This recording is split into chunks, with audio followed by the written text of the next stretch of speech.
Hidup tak seperti apa yang kalian pikirkan.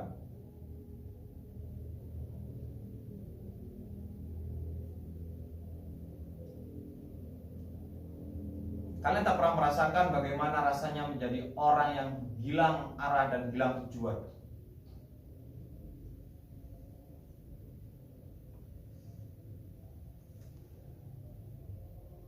Banyak sekali kebodohan-kebodohan yang membuatnya hina, lupa akan Tuhan,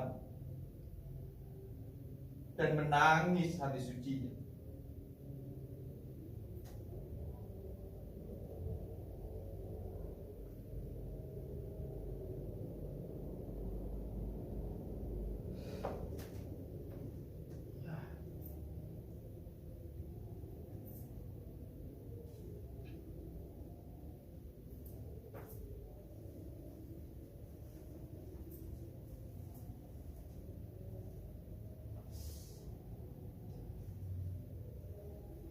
Ya, seperti biasa, aku menjalani hari setiap pagi dengan berpakaian rapi.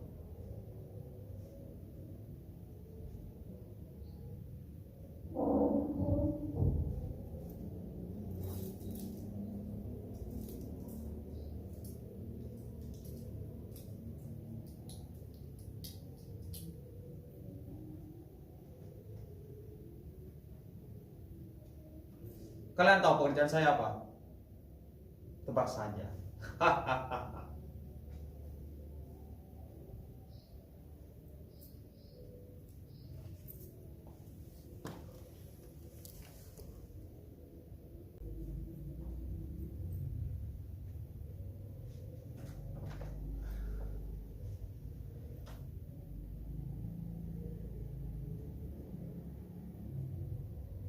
Hidup untuk mati dan mati untuk hidup. Berkali-kali sering terjadi manusia yang mengingkari adanya hal lain setelah mati. Fase kehidupan yang membuat hatinya tergila-gila akan duniawi, membuatnya buta akan arti hidup yang sesungguhnya. Hingga pada akhir penantian yang tak pernah mereka pikirkan, bahwa kematian tak mengenal waktu dan keadaan.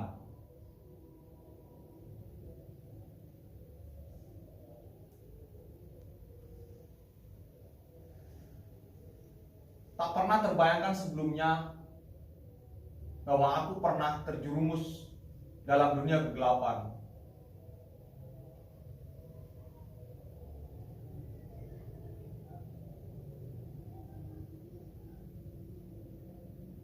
Yang membuatku bahagia, namun faktanya aku kehilangan orang yang aku sayangi. Aku kehilangan harta.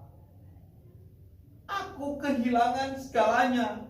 Dijauhi ayah bunda. Bahkan kehilangan aku dalam diriku.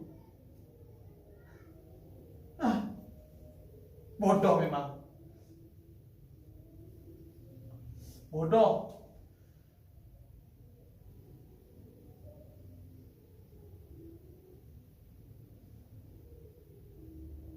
Kenapa semua bisa terjadi? Kenapa?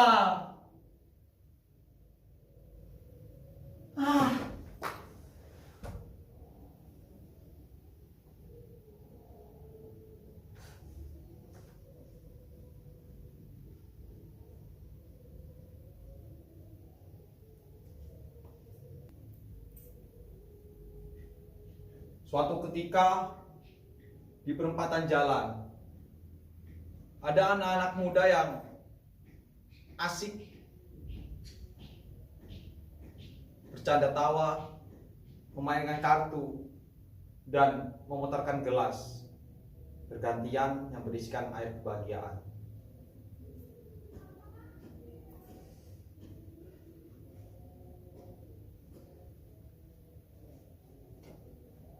Ya, aku ada di dalamnya.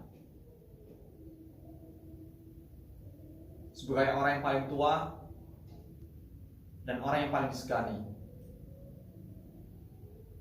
Jika bukan karena harta, Lalu apa? Memang keluargaku terkenal orang paling kaya, terkenal orang paling disegani. Bagaimana tidak?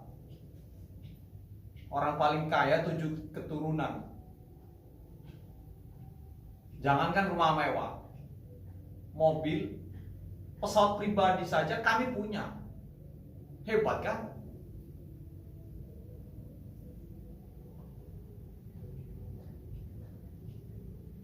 Aku memang berbeda dengan saudara-saudaraku yang ada. Ya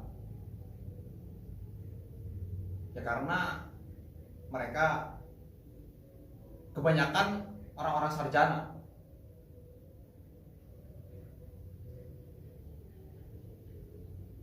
Kesana kemari yang diomongkan selalu saja kejelekanku. Bodoh amat. Buat apa memperdulikan omong kosong mereka? Mending aku nikmati saja apa yang ada. Yuk.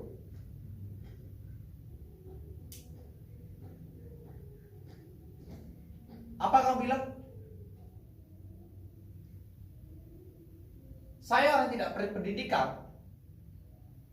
Iya memang. Iya. Memang saya bukan orang yang berpendidikan.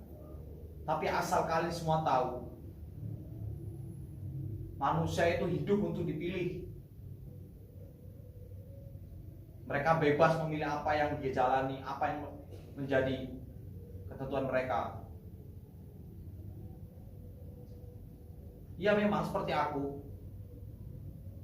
berbeda dari saudara-saudara yang lain.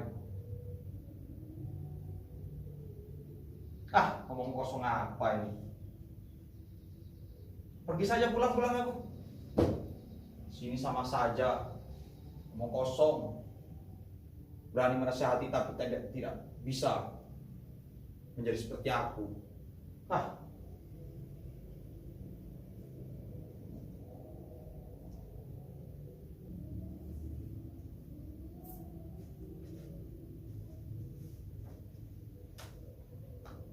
Sering sekali aku ditegur oleh istriku karena pekerjaanku yang katanya tidak berkah, tidak barokah, tidak ada hasil lah. Dasar wanita, tinggal menikmati saja kesusahannya. Hidup juga lebih dari cukup.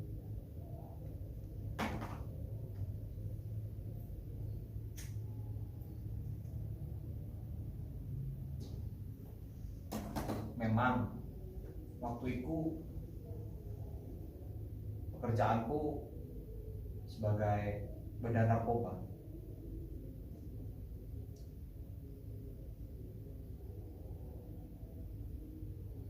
Bukan barang-barang kecil yang aku mainkan. Ya bisa dikatakan aku sebagai bos besar yang memasok kepada bos-bos kecil. Hampir di seluruh penjuru Indonesia.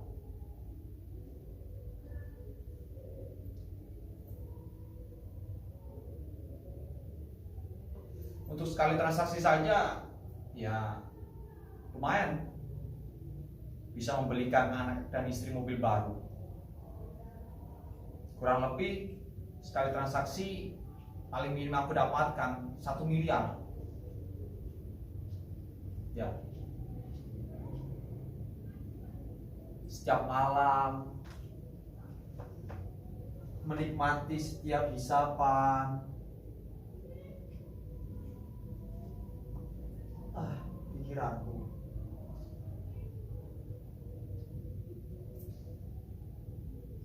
Diiringi dengan musik-musik disco dan dikelilingi wanita-wanita cantik yang hanya memakai pakaian menutup kemaluan. Sungguh nikmat hidupku waktu itu. Sungguh nikmat. apapun yang aku mau pasti bisa keturutan. Ya, begitu nikmat hingga akhirnya laknat.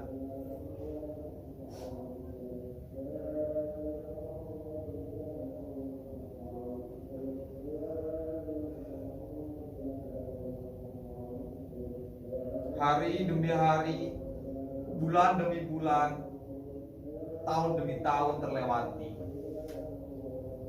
hingga pada akhirnya aku ditangkap polisi. Ya, karena transaksi dengan orang baru, orang yang mengambil barang, dan ternyata dialah orang yang menyamar. Sungguh bodoh. Teringat waktu itu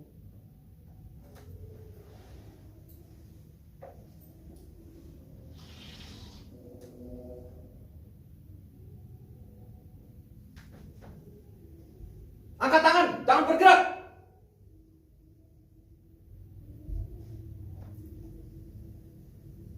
Aku dengan gemetar mengangkat kedua tanganku, lalu berbisik dalam hati, mati aku, mati.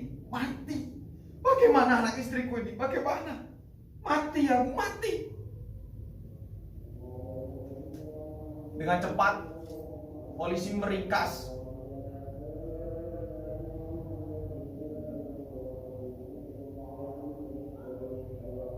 Lalu polisi membersihkan barang bekas.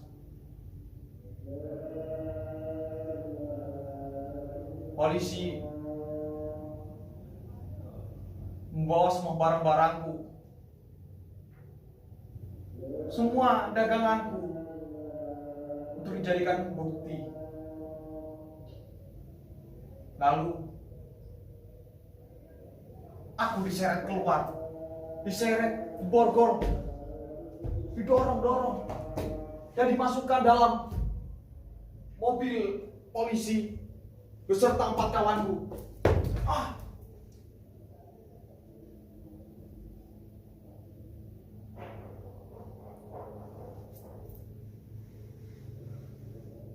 Aku dibawa ke rumah tahanan,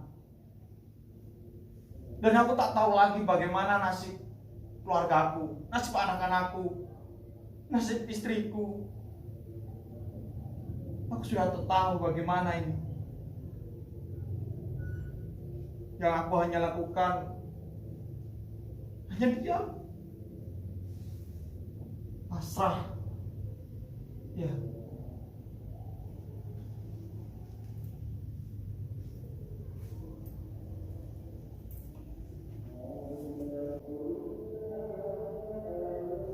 Aku tak tahu nasibku sekarang seperti apa.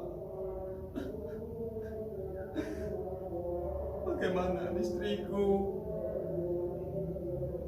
Bagaimana keluargaku? Aku sudah tersesat dalam dunia gelap.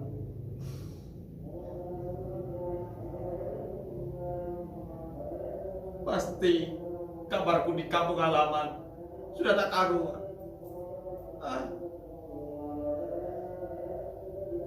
Aku harus bagaimana? Tuhan, masihkah kau ingat aku?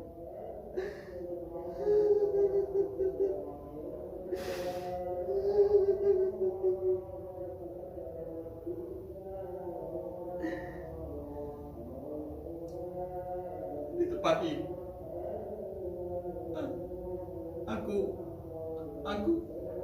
aku hanya sendiri.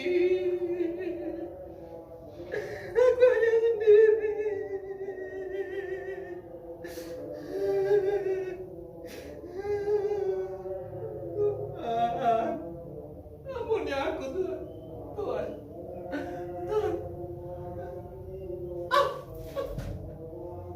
Ampun.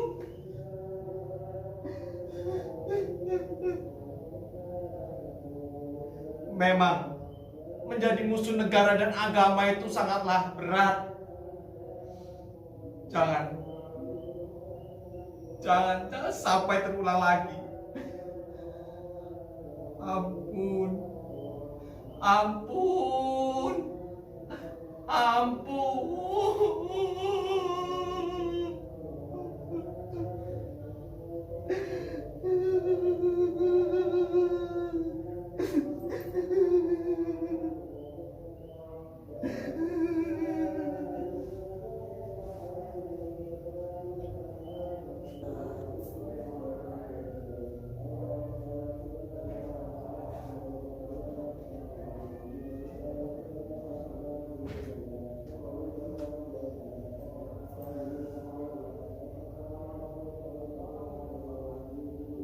Tahun berlalu,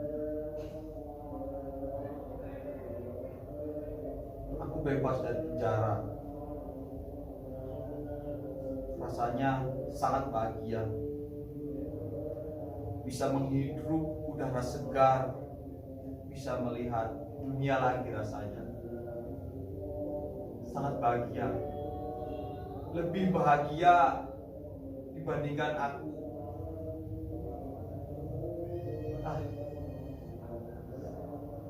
lupakan saja semuanya. Kini aku hanya tinggal sendiri. Teringat setelah aku pulang dari penjara,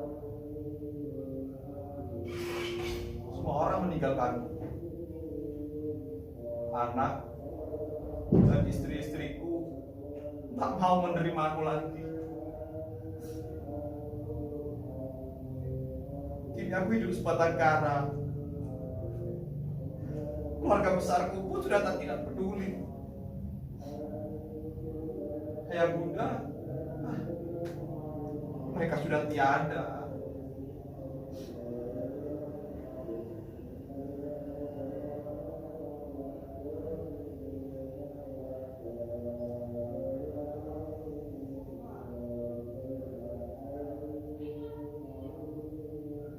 Halo.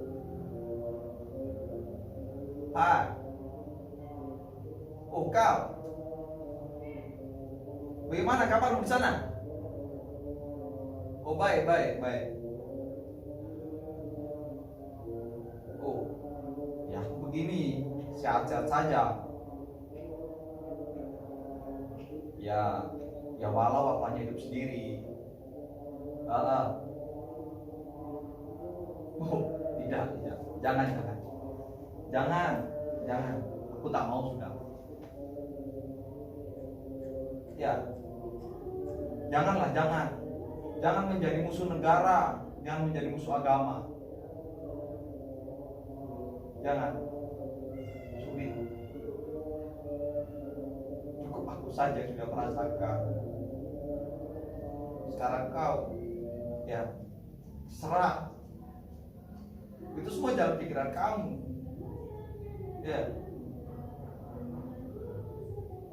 Ya toh kan banyak masuk pekerjaan yang lain, yang halal.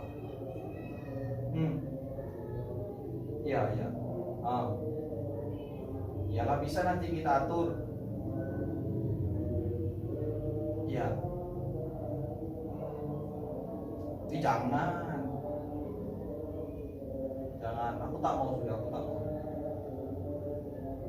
Umurku ini yang aku bisa lakukan ya selain hanya menangis lalu apa? Memohon pertolongan, memohon ampunan kepada Tuhan.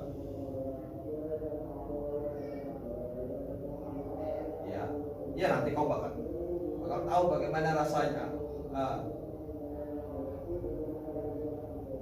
Ya, halo.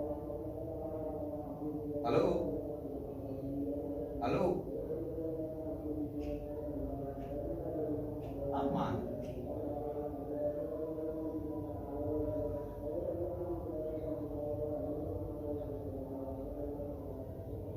Ternyata kita hidup tidak bisa semena-mena, tidak bisa melakukan sesuka hati kita. Bagaimana bisa orang hidup selalu bahagia, sedangkan yang dijalaninya adalah jalan-jalan yang kotor, jalan-jalan yang menuju kesengsaraan. Bagaimana bisa?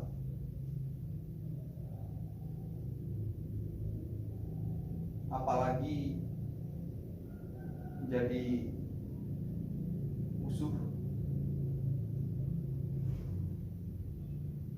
menjadi penentang